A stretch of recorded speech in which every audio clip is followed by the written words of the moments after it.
대학병원과 어린이집에 잇단 결핵 감염으로 보건당국이 비상에 걸렸는데요.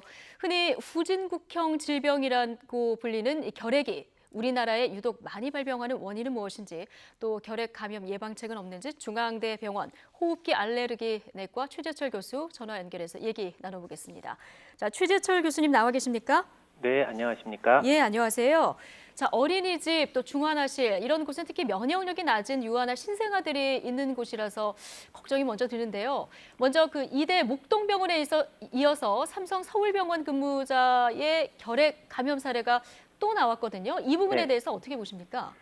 그러니까 실제로 결핵이 발생하는 거를 예방하려면 결핵이 전염되는 거를 막아야 되고요. 예. 말씀하신 것처럼 의료기관 내에서는 다른 환자들한테 전염시키는 거를 예방하기 위해서는 정기 검진을 해야 됩니다. 근데 네. 보시면 알겠지만 이대 목동병원하고 삼성 서울병원 이번에 진단된 간호사들이 전부 다 정기 검진에서 예. 발견이 됐거든요. 네. 그러니까 어떻게 보면은 일단 결핵을 좀 더 조기 발견했다라는 개념으로 접근할 수도 있고 네. 또 그런 병원에서 결핵 관리를 오히려 잘하고 있다라고 볼 수도 있는 부분은 분명히 있고요. 네네. 하지만 이제 노출됐던 예. 애들 부모님은 상당히 걱정이 많이 되시겠죠. 그렇죠. 지금 감염된 사람들이 더 발견될 수도 있지 않겠습니까?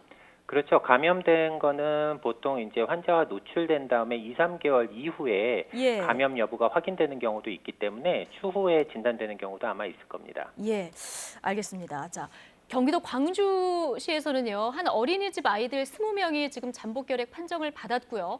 삼성 서울병원 그 영아 2명도 지금 잠복 결핵이라고 합니다. 엄마들 입장에서는 조금 뉴스만 보면은 걱정스러운 그런 상황인데요. 교수님, 일단 잠복 결핵이 뭡니까? 네, 이 잠복결핵이 뭔지를 아는 건 조금 어려운 부분이긴 한데요. 예. 쉽게 설명을 드리면 결핵이라는 건 크게 활동성 결핵하고 잠복 결핵으로 나눌 수 있고요. 네. 활동성 결핵이 우리가 흔히 말하는 결핵 환자, 이게 아. 활동성 결핵이 됩니다. 예. 그래서 활동성 결핵 같은 경우에는 결핵균이 몸에 들어와서 계속 증식을 하면서 그 장기에 염증을 일으키게 되고요. 예. 폐에 만약에 염증을 일으키게 되면 그게 바로 폐결핵이 되는 거죠. 예. 잠복결핵은 뭐냐면요. 이런 폐결핵 환자와 접촉을 하게 되면 결핵균이 우리 몸에 들어오게 되거든요. 네. 우리 몸에 들어오면은 우리는 방어를 해야 되잖아요. 예. 우리 몸이 방어하는 기전이 크게 두 가지가 있는데 네. 하나는 세포가 그 결핵균을 잡아먹어서 없애는 건데요. 예. 문제는 결핵균 특징이 이런 세포에 잡아먹혀서 잘 죽지 않는다는 거죠. 아, 그럼 어떻게 되나요? 그래서 두 번째 방어 체계가 작동을 하는데 그건 뭐냐면 네. 결핵균을 한가운데 가둬놓고 많은 세포들이 모여서 더 이상 활동을 못하게 하는 겁니다. 아, 쉽게 말하면 감옥 안에 가둬두는 거죠. 가둬둔다, 균을. 네, 그러면은 결핵균은 살아있기는 한데 예. 얘는 증식도 안 하고 아무 활동을 못하는 겁니다. 그래서 네. 실제로 잠복결핵 감염은 병은 아니고요. 네. 그냥 결핵균이 우리 몸 안에 들어왔다는 거지. 있다. 네, 들어와 예. 있다는 거지 실제로 이게 어떤 활동을 하는 건 아니기 때문에 잠복결핵 감염 자체는 어떤 다른 사람한테 전염을 시키거나 아니면 본인이 무슨 병을 갖고 있는 그런 상태는 아닌 거죠. 너무 그렇게 걱정할 필요는 없다는 말씀이신데요. 교수님, 그렇죠. 그런데요. 활동성 결핵으로 이 잠복 결핵이 발전할 수 있는 그런 가능성은 없습니까?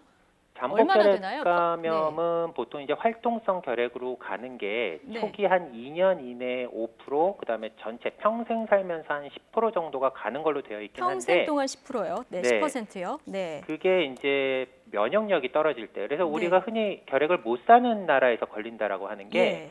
잘 못 먹고 영양 상태가 안 좋으면 이런 네. 잠복 상태에서 활동성으로 진행을 하는 거죠. 아, 그리고 이제 나이가 많으시거나 아니면 지금 이제 영유아 같은 경우에 면역력이 떨어져 있기 때문에 예.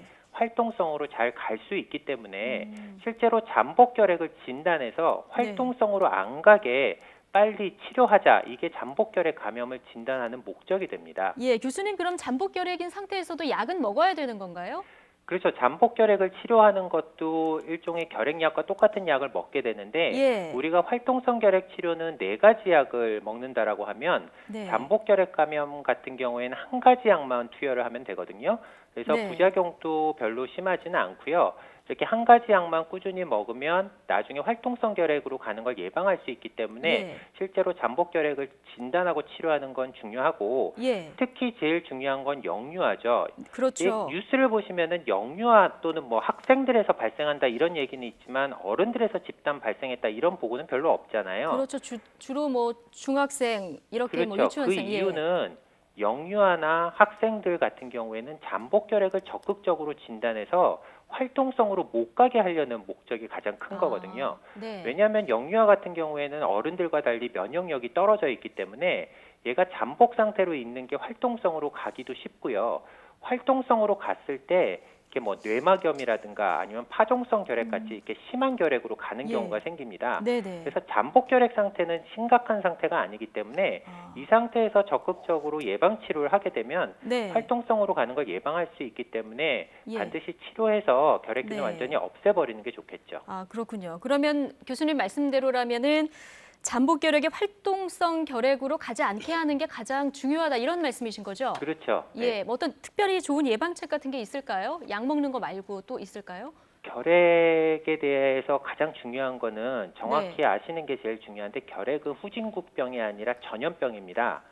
결국에는 네. 결핵을 예방하기 위해서는 전염원이 관리가 잘 돼야 되고요. 예. 다시 말하면 결핵으로 진단된 사람이 본인이 빨리 주위 사람한테 알리고 그다음에 스스로 정확하게 격리를 하고 또 국가 차원에서도 그런 환자들을 가능한 한 빨리 진단해서 정확하게 격리하는 게 가장 중요할 거고요. 그렇죠. 우리나라는 좀 쉬쉬하는 문화가 있긴 하죠. 그렇죠. 아무래도 결핵이라 그러면은 왠지 좀 이상한 눈으로 쳐다보는 그런 생각 때문에 숨기는 경우가 있는데 그런 것들을 다 드러내는 게 가장 중요할 거고요. 예. 그다음에는 잠복 결핵으로 진단됐을 때 의사가 적극적인 치료를 권하는 경우에 네. 충분한 기간 동안 적극적으로 치료를 해서 활동성으로 가는 빈도를 네. 줄이게 된다면 우리나라도 어느 순간엔 결핵이 발병률이 많이 줄어들 거라고 생각이 됩니다. 예, 알겠습니다. 여기까지 듣겠습니다. 중앙대병원 호흡기 알레르기 내과 최재철 교수였습니다. 고맙습니다. 네, 감사합니다.